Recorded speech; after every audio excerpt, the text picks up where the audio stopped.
we're gonna give people one more minute. Okay. C's Way B is coming to class February 22nd. If you come to the evening class, you'll actually get to meet Lily too. She says she's new to Austin. I actually don't know if it's a she, I'm making that up, but new to Austin and wants to make friends. So. Oh yeah, I'll be there at the after dark. Austin Urban League, thank you for coming out. See, you joined. All right, so I will just kick us off by introducing myself, letting you know what this is, what this series is, and then we will get to it with Miss Lily Shepard. My name is Mélissa Peng. I am the founder of Pon Di Beat. I'm also known as Curly Executive. This is one of my brands. We have been doing events in Austin, dance events in Afro and dance hall specifically for the last year. So we've done over 40 events in the last year, and we've built this awesome community. And we are now making some moves. You guys will be the first to hear on this call. We're going to be launching our tutorials. Our tutorials are launching this week on Valentine's Day, so February 14th. So it is official, it's announced. And so we are going to be going worldwide. And in this conversation, what we're really focusing on is just dance. Dance in general. This is a whole week of content for y'all. It is our dance discovery week. We're going through everything from questions that students would have to some of what Lily's talking to about today, or which are people who want to get into dance as a business. We're going to be talking about that. And we have another, where's my math? We did 8 events total, and this is our second one. So we've got 6 more coming, and we would love for you to keep joining us. So with that, it is now 3 o'clock. We will start. Today, we are so blessed to have Lily here. Lily is going to be sharing with us her top tips for dance teachers and future dance teachers. If you don't know Lily, then you probably don't live in Austin, because Lily's name was brought up to me. Like, if you're in dance and you're in Austin, you know Lily. Everybody was like, have you talked to Lily? Have you talked to Lily? Anytime I was talking about dance, people bring up Lily, or, oh, Lily's going? Lily is very much a dance tastemaker in town. You know, I think personally, one of the things I want to say about Lily is that if it were not for Lily, we probably would not have Pon Di Beat at this point. It was thanks to Lily and to you helping us out, bringing the community on board with us, helping us out when we were at a bad spot with the studio. Like, you literally made sure this company stayed around in Austin. And I just want to say that to the world, because, you know, I'm going to post this everywhere, that Pon Di Beat is here because Lily was willing to help a sister out, even though she had her own business. And even though she does actually teach, she teaches Afro Caribbean classes as well. She was willing to help us out. And that's why we're still here and still going strong. So thank you for that. She also has, beyond being known for awesome, fun, and always sold out classes in Austin, she's also has a illustrious professional career. She danced with Queen Bee. You can check her out at Lily Shepard Moves. And with that, we will get into today's topic. And so my first question before we get into the tips, I know everybody wants these tips, but before we get into the tips, dance and teaching dance for you, was that a plan? Did you fall into it? Like, how did that happen? I can't say that it was a plan. I think the first class that I ever taught was actually in college. I got like my aerobics teacher certification, and I started doing like a hip hop aerobics class awesome. At SUNY Brockport at my college. And that was the first kind of foray into teaching. And I loved it. I really loved it. And it wasn't even, of course, I added dance into it, you know, hip hop aerobics, but that was like the first time I ever taught. And then when I moved to Vegas, I just started poking around and seeing what studios would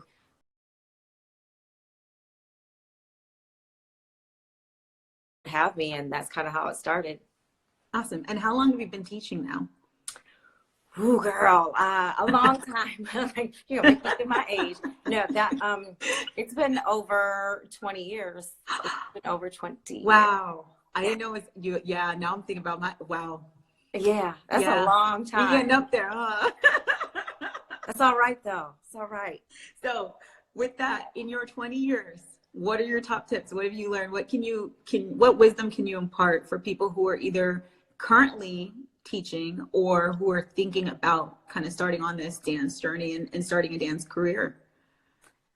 Well, the first tip I would say would just be to make sure that you create a welcoming environment besides your class structure of the actual steps or how your class is going to flow. Like, you just want to make sure that people feel comfortable being there. You want to make sure that you're greeting people when they come in. You know, if you see somebody that looks to be struggling or not having such a good time, you know, just addressing people by their name, small things like that to make people feel comfortable being in the space. I think not even purposefully, but sometimes instructors, we're so focused on giving a great class. And so our mind is in the music and the steps and okay, enough people here, and am I teaching this right? And we're forgetting to just be like human and say what's up to people and just make people feel welcome in the space. I think that's so important. I literally can remember the first time a dance teacher walked up to me and said, hey, it was Ben Allen in Los Angeles, California in his groups class. And the reason I remember it is because it actually was in his hip hop class and then again in his groups class. No one had ever done that for me. And as someone who walks into a class, like when I walked into a class of students, I'm often anxious. So as someone who walks into a class like that, that changes your world. And to be honest, I know you do it, we do it at Pon Di Beat, but I can probably count on my hand like the number of times I've walked into a dance class and someone's actually come up, said hi, and talked to me. And that's frankly sad, but I think that it's an opportunity because it will, it's not only the right thing to do, but it'll differentiate you, it'll make you different. That's awesome. Absolutely. Awesome. So tip number 2. Yeah, tip number 2. This is kind of a buzzword, I guess, but really being authentic, giving your personality into the class, right? I feel like when you get in front of people, there's a part of you that feels like you want to behave a different way, like teacher person, and you want to kind of put on this mask of what you think a teacher should be and how they should stand and what they should say. And you know, people are coming to take the class from you. And so making sure that you can put your personality, yes, you still are an instructor. It is still your job to make sure you're conveying the information. You have a job to teach people, but at the same time, there's not a certain way that has to look. You can still be very much yourself. You can, you know, if you're goofy, be goofy. You know, some people are naturally more serious and that's how they come across in class. But I think if you kind of can let go of feeling like your teacher self needs to be a completely different person than your regular self out in the world, that is actually what people enjoy about you, you know, for an in class. You know, otherwise they could just watch a video and have somebody saying, okay, step left, step right, do this, do that. But they want to actually connect with another person. So definitely don't worry about, you know, putting on your teacher mask and feeling like you have to be this, you know, aura of instructor. I love this one, especially for you. And one of the questions I have for you is, do you feel like, because, you know, I'm new here and I think I've seen you open up to this even more of late. So do you feel like this for you has been an evolution? And I would love for you to talk about, in answering that question, a couple of things, like now your brand is Lily Shepard Moves, right? And I think what I love about you is you have these like very real crazy posts on social media, and then you have now, I think you're about to launch your own set of tutorials too. And I just want you to tell people the name of that and like what you're doing, because to me it all comes back to this authenticity point. Yes, it's the Bad Bitch Energy dance tutorial. The Bad Bitch Energy dance tutorial. I believe in that, you know, I believe in that. And so, of course, I had to sit and think and say, well, are that going to turn people off? Are people going to, you know, kind of bristle from that? Is it not going to be accepted? But at the end of the day, I believe in it. It's what I talk about in my classes. And so it only makes sense to call it that. And for me, yes, it's definitely been a journey. This company was Body Bloom when I started it, because it was about the body. Ooh. All this other stuff. And I started to realize that it's actually me. No one's teaching the classes but me. No one is posting but me. No one's out in the community but me. So it's actually me moving and helping other people to move. And so that's kind of what inspired the name change, because I didn't feel like this other entity outside of myself. It's really just been me the whole time. So I kind of felt like it should reflect that. And once I got over my thing of like, oh my God, it's me, and you know, I'm visible and it's my name and everyone knows it, you know, it's like, then now I'm good with it. The beautiful thing about that to me is we're saying like, it's not just being authentic with how you act in class, but being authentic with your branding and how you're selling what you're doing. And I don't want to steal a tip, but would you say branding, since we're kind of getting into that a little, like actually branding yourself when you're a dance teacher is something important? Is that one of your tips too?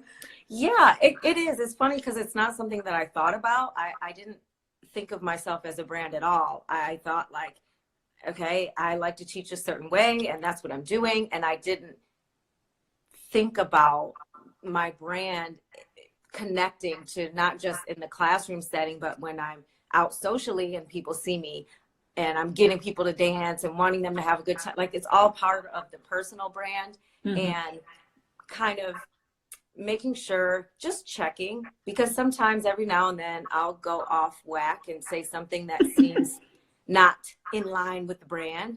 But for the most part, it's important to have something, it's important for people to know what they can expect from you. And I think that when you kind of set a tone and you set a brand identity, people know, okay, when they're coming to my class, what they can expect in terms of energy, in terms of the type of movement, in terms of the overall vibe. I think that helps people coming to your class feel more comfortable, because they know, you know, they just don't come walk in and don't know what it is. Yep. And I think for me too, like I love your new and FYI marketer here, so I'm eating this up, right? I love your new brand too, because when I got here and I kept hearing about you, no one ever said like check out Body Bloom. They would just be like, go to Lily's class. You have to meet Lily. Lily is this. Lily is that. And so it just really brings it all together in a way that makes sense, and that really does set the stage. So I love that. Awesome. I'm going to keep us moving along. Yeah. So what's next? We want more from you. Yes. Okay. So my next tip would be to stay true to the content that you want to put out in your classes. With social media and everything, there's a lot of dance trends. You know, when I first moved here and started, you know, Lily Shepard Moves, Body Bloom was what it was.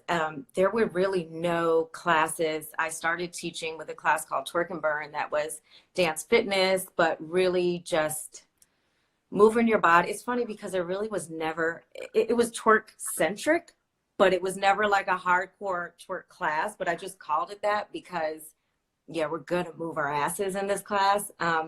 And it's interesting because people will say there's not a lot of classes like that. There's not where I can be sexy and I can do this. And now 5 years later, I mean, there's a ton, you know, there's like heels and twerk and tone and booty and this and all of these kind of things. So I think that you see a lot of dance challenges, or you can just kind of get on a wave of like, okay, well, this is what's popular. This is what I see on YouTube. Maybe I need to teach heels, or, you know, dance hall. Maybe I just need to teach that, or maybe I need to teach burlesque. Or I think it's important to stay true to, number one, where your training is, you know, and what you're comfortable with enough to teach others. And not kind of jump on to like, okay, well, this is what's popping. This is what's popular. I'm going to teach Afro beats. You know, I watched 4 YouTube videos and now I'm going to go out and teach Afro beats to the people, you know, and it's like, no, it doesn't work. It doesn't work like that. And actually that leads me to a next point, if you allow me to segue. And that is, but I want to stop you before you go ahead. segue, because I got to dig in on that. So I think that's a great point, right? You got to be, we're going to come back to authentic too. Like, you got to be real with what you're teaching. But what do you say to the teacher that says, okay, well, I'm new, nobody knows me, nobody knows my name, I'm trying to like get views on Instagram, I'm trying to get my, what I'm doing out there, but I want to teach random thing X. How does that work? And what would you say to them? I would just say, teach random thing X to a small group of people first. Just kind of try it out and test it out, and make sure that you are confident enough in how you can execute random thing X before teaching it. Like, it's cool to learn new things. I'm not saying you can't learn anything else new and then teach it, but I think just being completely comfortable in that modality first, and then testing it before you go out and say, no one knows me, no one knows who I am, but I'm going to try to fill a dance studio with 40 people. You're going to be disappointed. So, build up a little buzz, to have a small class, even if it's just friends and family, get some video from that, get some people's feedback, some testimonials, how they liked it, and then build on that. So now when you have the big studio, people can there's a little more trust with it. You're not just popping out of anywhere. Oh my gosh, you just gave like 6 different tips in there too. Like, get feedback, do classes with your friends and family, do testimonials. Dropping knowledge today. I will put these all in the recap, but we'll go back to that segue. So we were saying, don't go and learn 4 Afrobeat moves and start teaching an Afrobeat class. Right. Yeah. Let's talk about that. Yeah. Where I was going with that is just a commitment to being a student. Also, I think a lot of times once you reach the level of teacher and you're like, wow, people are actually paying money for me to teach them dance, and that feels great. And then you kind of focus all on building your classes and what you're going to do with your classes, but you are missing the part of still being a student of dance, period. And that's really, really important, because number one, you can relate to your students. I mean, if you're a dance instructor and it's been, a couple of years since you set foot in a dance class, you're kind of out of touch with what your students may be going through, and then also just keeping yourself in the mindset of learning, of just learning and trying to get better, and feeling like verified in what you're doing. There are classes that I love to go to and that I've taken consistently. Would I teach it? No, just because I've been and I enjoy it as a student of dance doesn't necessarily mean that I understand the technique, the fundamentals, in a comprehensive enough way to teach it to someone else. Like, that takes a different focus than just being kind of a fan of the dance style itself. So what I'm hearing you say 2 things. So number one, like, just because you've gone to classes doesn't mean that you're ready to necessarily teach. There's like there's more involved with that. And it's important to go through being a real student and committing to it first. But then also, when you are teaching, you also need to continue to be a student and to continue to improve upon your skills and do what you're doing. Does that sound right? Yeah. A lot of times you can be a dancer, you're like dancing for yourself. Like, I've gone to a lot of classes with teachers that are like, I'm like, are you here to teach me, or are you just dancing? You just came up with this really cool choreography and you just want to do it. Please. And see like a bunch of people Please do it tell too. them. Because that's 2 different things. Whether when you're really wanting to teach and make sure that people are walking away having absorbed what you're teaching, versus just like, okay, I came up with these cool steps, and now I can do it and see what it looks like on other people. And yeah, those are 2 different things. So I think, continuing, one, making sure that you've gone through the steps and understand how to teach, because some great dancers aren't necessarily good teachers. There's a way to break things down that's understandable. Are you relatable? Are you speaking in total dance language, or are you using terms people can relate to? your cues, you know, how you're cueing people to move a certain way. All of that takes time and practice and trial and error to be good at. Awesome. So we've got time for one more tip, Lily. What is your last tip for our viewers today and for anyone who's watching the replay? My last tip is to let people have room for improvisation in class. I've started doing that with Twerk and Burn, and like, wow. I have a Soul Train line, and we just go down it and we let loose. In my Afro-Caribbean class, we do that. I open up the circle, the drummers are playing, and giving everyone a chance to express freely, because sometimes after being there and like, you know, you're learning this movement and you're in, I'm going to replicate this mode, being able to like, okay, it's done. The steps are done. I've learned all I can learn. Now let me just move my body in a free way. I feel like that kind of seals it in for people, rather than just walking out at the end of the choreography. If people can, even in the improvisation, maybe throw in a few steps that they learned or whatever, it kind of like sinks it all in, and it just makes people feel good, because dance is the thing, you know, like, yes, the steps, but I mean, I always like to say, you know, this is not a Janet audition. No one's getting chosen to go on stage here. Like, yes, we want to learn the steps, but at the end of it, we want to just feel invigorated. We want those endorphins, and we want to have moved our bodies. Very, very true. I love that.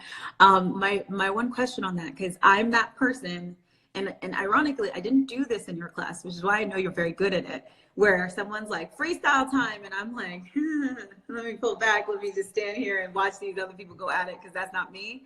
So what are, you know, when you're inviting people to freestyle, is there anything you got to think of when you're doing that? You just have to read people's energy and vibes, because not everyone is going to be comfortable. And you don't want to be that one where someone's clearly giving you the, like, I really don't want to, and you know, you don't want, come on, it's fun, come on, no, but you don't want to like make it into a power struggle. You want to invite the people that want to do it, and you want to provide a little bit of push and encouragement, but then just be able to back off and leave it alone and let people, you know, maybe the first 3 times they're not comfortable, but that 4th time, finally they bust loose and they're finally ready to dance, you know, freely. Beautiful. Well, before we go, I know we have a couple of announcements. So a couple things. We both have classes on February 22nd. I believe that is right. Lily is actually going to be in one of our evening classes. So Pon Di Beat has 2 classes. So we have one at 4 at Danceversity. I know you're on Danceversity. Hello. And we've got a second one, which is our Pon Di Beat After Dark experience with the DJ. Mecca Oku's coming. The second experience, we have the first hour of it is like grooves, where you just follow the leader, and the second hour is community jam, so anybody can come and freestyle. So beautiful that we just talked about it. You have a space to do it. You also happen to have a mirror too, which is nice sometimes. And then we already mentioned that Pon Di Beat's tutorials is actually happening. You guys are the first to hear the date. That is February 14th. And before that, we have a couple of webinars and other things that are listed in our schedule for our week of dance conversations. If you're on the webinar that's happening on the 14th, which is launch day, we will have a special offer for you. So please go to the website and sign up for that. And then Lily, can you tell us about what you've got coming? Yes, I'm like, we are in alignment, okay? Yeah. I too, on the 14th, have my first tutorial launching, as we spoke about, the Bad Bitch Energy tutorial. So it's fun. We have bloopers on there. I had a really good time making it. It's really just a real feel good, confident woman routine. It's nice and simple. You can learn it. So it's available now for pre-order. You can go to lilyshepardmoves.com. Yeah, and it's at the good price now. It's gonna go up on the 14th, so you might want to go check it out. And it's on Instagram, you know, and the link in my bio as well. And then again on the 22nd, I have my Uplift Afro-Caribbean class. So that is happening at 3 p.m. At Tapestry Dance. and I'm really excited about it. I changed the name of it actually. It was just called the Afro-Caribbean class. And I'm like, I need to talk about, that's boring. Like, yes, it is that, but everyone, when I ask people about it, they say they feel uplifted after it. So I was like, I'm going to call it Uplift. And that's what we're going to do. And so I think it aligns with your class. Yeah, I love how your class we have drummers, there's live drumming, there's just a good release that takes place, and it's a great class. And then after that class, I'm coming over to Pon Di Beat with the after dark. I feel like we need to tell people we did not plan this. We did not plan this. No, for real. We did not plan this. But now that this is happening, what I'm hearing is you should go get, yourself uplifted, with Lily. Then come join us for some grooves with Lily and with me. Yes. And then go dance with us both at home. Well, and I'll eat. Like, you'll be dancing with Lily. I'm like, if anyone wants to eat in between that, yes, we'll eat too. I'm down for that. After the upliftment, then the nourishment, and then the after dark jamming. Yeah. Cool. Well, love that. Thank you so much, Lily. It is yes. It's been awesome talking to you, and I always thank you. The last little things I'll say, just real quick, y'all. Things that make Lily really special for me, looking at this on the business side of it as more of the marketer, is Lily collaborates with everyone.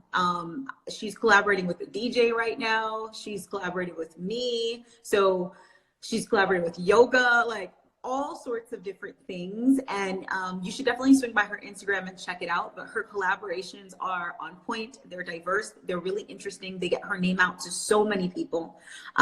In addition to that, she is the only person who literally is like, I'm not doing digital meetings with you, Mélissa, come in person. So that in-person connection, it goes beyond the class. It extends to business too. And I think when you're trying to collaborate with people, it makes a big difference if you can actually meet with people. And then the last thing I'll say is you guys have now spent about 26 minutes with Lily. Her personality is just amazing. So I just think, for me, you've been such an inspiration being here in the Austin dance community and seeing what you've built. And for you to be able to be that both from a business perspective and then also to teach, because I do not teach, that to me is amazing. So thank you so much. We didn't even talk about your professional career. I laugh. We had a whole 26 minutes. We didn't mention Beyonce, only twice. I did. But I love that about you too. That's another piece. That's not what it's about. And that's not what makes your classes excellent or awesome or amazing. So with that, y'all, we will head out. The replay will be available. I know I had a lot of people join us late. The replay will be available tomorrow. And make sure you check out the rest of the Dance Discovery events. And thank you so much, Lily, for doing this. Oh my God, you just paused right at the end. Dance Discovery. That is just fantastic. Like, yay! Big up to you for doing that. To put this consistent thing where people can come and learn about dance in all the different kind of ways. It's beautiful. Thank you so much, Lily. Thank you to everybody who's joined. Like I said, I'll post it up. Make sure you go check out Lily, check out her classes, come see us. And, much love to everybody who joined us for this event. Yeah. Thank you guys. Big love. Thank you. Big love.